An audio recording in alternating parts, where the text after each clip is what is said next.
अपनी भावनाओं पर इतना कंट्रोल करना जानते हो कि आपको क्लियर रहे कि मुझे इन भावनाओं में बहना नहीं है, बल्कि अपना उद्देश्य ध्यान रखना है। ये सब तो लगा रहेगा। और जब आप लोग जीवन में है तो निंदाएं तो होती हैं, आलोचनाएं होती हैं, झेलनी पड़ेंगी, आदत डालनी पड़ेगी।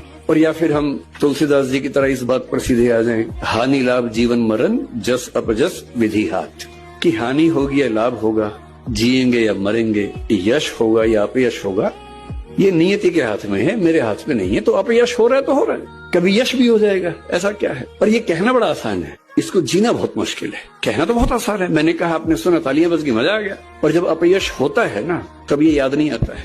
उस समय तो दिल की धड़कनें बढ़ जाती हैं, बीपी बढ़ने लगता है, बेचैनी होती है, एंग्जाइटी होती है, नींद नहीं आती है, और पता नहीं क्या क्या होता है।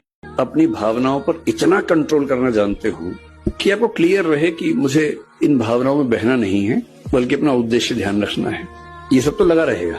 और जब आप लोग जीवन में है तो निंदाएं तो होती हैं, आलोचनाएं होती हैं, झेलनी पड़ेंगी, आदत डालनी पड़ेगी। और या फिर हम तुलसीदास जी की तरह इस बात पर सीधे आ जाएं, हानि लाभ जीवन मरण जस अपजस विधि हाथ, कि हानि होगी या लाभ होगा, जिएंगे या मरेंगे, यश होगा या अपयश होगा, ये नियति के हाथ में है, मेरे हाथ में नहीं है। तो अपयश हो रहा है तो हो रहा है, कभी यश भी हो जाएगा, ऐसा क्या है। पर ये कहना बड़ा आसान है, इसको जीना बहुत मुश्किल है। कहना तो बहुत आसान है, मैंने कहा, आपने सुना, तालियां बज गई, मजा आ गया। और जब अपयश होता है ना, तब ये याद नहीं आता है।